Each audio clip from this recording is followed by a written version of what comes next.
여운국이라는 인물은 공수처에 절대 어울리는 인물이 아니다라는 것을 보여줘야 됩니다. 느끼게 해줘야 됩니다. 민주당도 청와대도 알 수 있도록 국민들이 움직이는 수밖에 없습니다.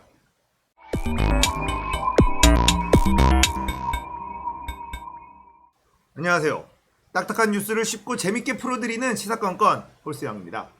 자, 이번에 다룰 이야기는 불안한 공수처 이야기입니다. 자, 공수처장 김진욱이라는 인물이 임명이 됐습니다. 자, 이렇게 공수처가 출발을 했는데 이 김진욱 공수처장이 공수처 차장으로 단수 제청한 인물이 지금 논란이 되고 있습니다. 여운국이라는 사람인데요. 이 사람이 문제가 너무 많은 인물이다. 이런 이야기 때문에 지금 국민들의 불안감이 지금 폭발하고 있어요. 자, 청와대 청원도 글이 하나 올라갔습니다. 여운국 공수처 차장 임명 반대한다. 제가 링크를 걸어 드릴 테니까 여러분들도 꼭 청와대 청원에 동의 한 표 눌러주시면 좋겠습니다. 국민의 여론이 이러하다라는 것을 보여줘야만 합니다. 자, 이 여운국이란 사람이 왜 문제가 되느냐? 이 사람의 행적을 한번 들여다보겠습니다. 일단 우병우를 변호했었던 사람이다. 여기서 게임 끝 이렇게 볼 수도 있습니다. 또 인천 여아 살인 공범을 변호했고요. 세월호 사찰 계엄령 기무사를 변호한 적이 있습니다. 계엄령을 시도했었던 기무사 장교들을 변호해서 무죄를 받아낸 그런 변호사입니다. 자, 이런 사람에 대해서 아무런 문제의식 없이 공수처 차장으로 추천을 했다. 단수 제청을 했다. 공수처장에게도 문제가 심각하다라고 볼 수 있겠습니다. 자, 여운국이라는 사람은 세월호 유가족들의 사찰을 했던 기무사 장교들의 변호사로 무죄 판결을 받아내서 세월호 가족들의 가슴에 고통을 준 인물이다. 유가족들을 감시하고 사찰했던 군 기무사의 책임자들을 변호했던 여운국 변호사는 검찰개혁을 상징하는 공수처에 들어올 자격이 되지 않는다. 이런 여론이 들끓고 있습니다. 자, 김진욱 공수처장이 여운국이라는 인물을 단수 제청했다.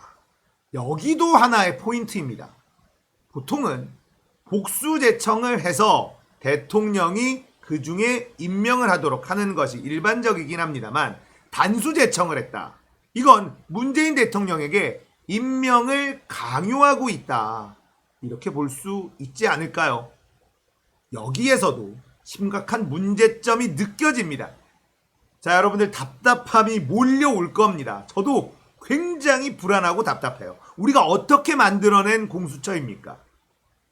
그런데 이 김진욱이라는 인물을 공수처장으로 만든 건 사실 민주당이에요. 이낙연 당대표의 그림이라는 겁니다.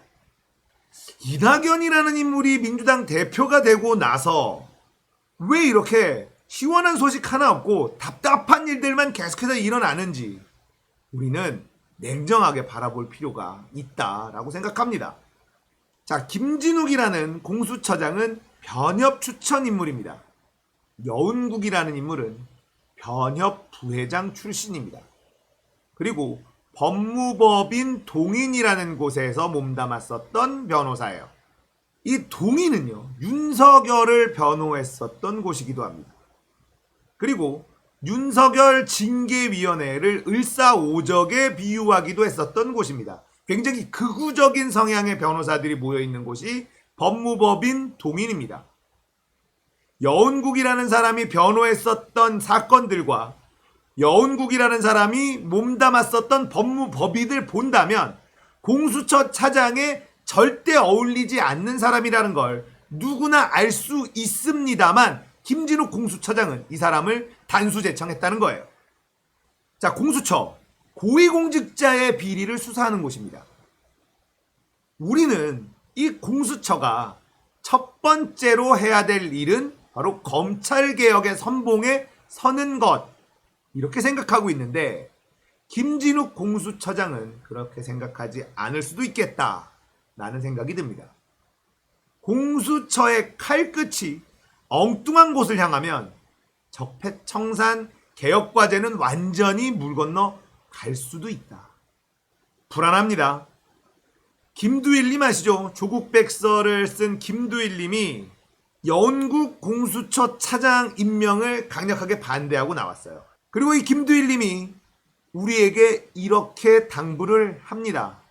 이분이 쓴 글을 잠깐 보면 공수처장 추천위원회에서 민주당에서 추천했던 장성근 변호사는 자신이 N번방 피의자의 변호인 이력이 문제가 되자 바로 사퇴했습니다. 민주당 지지자들이 목소리를 높였기 때문입니다.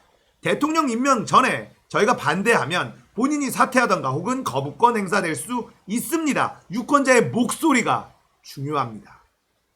이렇게 이야기를 하고 있어요. 그렇습니다. 이건 우리가 목소리를 내야지 돼요. 공수처 완전히 다른 방향으로 가버리면 진짜 큰일 납니다. 공수처가 해야 될 검찰개혁, 사법개혁 이쪽으로 방향을 틀지 않고 지금의 여권과 문재인 정부 쪽으로 칼끝을 돌려버린다면 개혁은 진짜 완전히 나가리 될 수도 있습니다. 우리가 어떻게 만들어낸, 어떻게 얻어낸 공수처입니까? 무소불위의 권력을 가지고 있는 검찰의 권력을 공수처에게 조금 떼내서 그 권력을 감시하고 수사하라고 만들어놓은 공수처가 엉뚱한 곳을 털기 시작한다면 분위기는 어떻게 될까? 선거 정말 박살 날 수도 있겠다. 불안하다. 이런 생각이 들어요. 자, 청와대 청원에 지금 약 5만 7천 분 정도가 이 영국 공수처장 반대에 동의하고 있습니다. 여러분들도 꼭 동의해야만 합니다. 우리가 움직여야 됩니다. 여론이 이렇다라는 걸 확실하게 보여줘야만 합니다. 이건 지금 너무나 중대한 상황이라고 볼 수 있습니다. 이대로 김진욱이라는 인물이 원하는 대로 공수처가 만들어지고 꾸려지고 이제 수사가 들어간다면 어떤 곳부터 수사를 하게 될지 우리는 예측할 수 없습니다. 우리가 생각하는 검찰과 사법부, 전관예우라고 불리는 이 비리 백화점들 여기를 수사하고 단죄해야 되는데 엉뚱한 곳으로 칼을 돌리면 진짜 큰일 나는 것 아닐까요? 민주당이 좀 더 강력하게 우리가 믿을 수 있는 인물을 공수처장으로 앉혔어야 되는데 이낙연 당대표의 선택 이게 너무나 아쉽다. 이런 생각을 지울 수가 없어요. 자, 공수처가 우리가 원하는 대로 움직이지 않을 수 있다라는 것을 상정하고 민주당은 두 번째 플랜 B, 플랜 C 이런 것들을 대비를 해야 됩니다. 그런데 이낙연이 당대표에 있는 한 쉽지 않을 것 같아요. 판사 탄핵 관련돼서도 정무적인 판단이 필요하다라는 입장을 보였던 민주당의 지도부였습니다. 불의에 대해서 정의를 실현하는데 정무적인 판단이 필요하다. 이게 전형적인 옛날 정치. 정말 이제는 청산해야 될 그런 정치 스타일인데 이낙연 당대표가 있는 한 이런 스타일은 계속해서 유지될 것으로 보입니다. 물론 판사 탄핵은 결국은 민주당 지도부가 선택을 했죠. 왜냐면 여론이 무섭거든요. 우리는 움직여야 됩니다. 이제는 행동해야 돼요. 할 수 있는 건 일단 청와대 청원. 청와대 청원에 여러분들의 한 표 꼭 던져주시길 바랍니다. 국민들의 여론이 이렇게 좋지 않다. 여운국이라는 인물은 공수처에 절대 어울리는 인물이 아니다라는 것을 보여줘야 됩니다. 느끼게 해줘야 됩니다. 민주당도 청와대도 알 수 있도록 국민들이 움직이는 수밖에 없습니다. 너무나 오래된 이 적폐청산을 위해서 우리가 누군가에게 맡겨놓고 뒷짐지고 있을 수 없는 상황이다라는 거죠. 이걸 우리는 깨달아야 됩니다. 결국 우리가 해내야 됩니다. 촛불을 들고 거리에 나가서 박근혜 정부를 끌어내린 것처럼 결국은 우리가 움직여야 됩니다. 여기까지 너무나 힘들게 왔습니다. 그리고 적폐들의 저항은 너무너무 거셉니다. 여기서 포기할 수는 없잖아요. 움직입시다. 계속해서 이야기하고 청와대 청원에 표 던지고 여론을 만들어야 됩니다.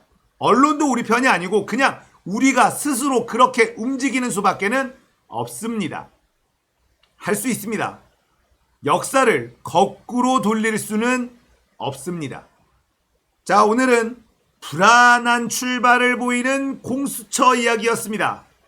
공감되셨다면 구독, 좋아요, 알림 설정 부탁드릴게요. 감사합니다.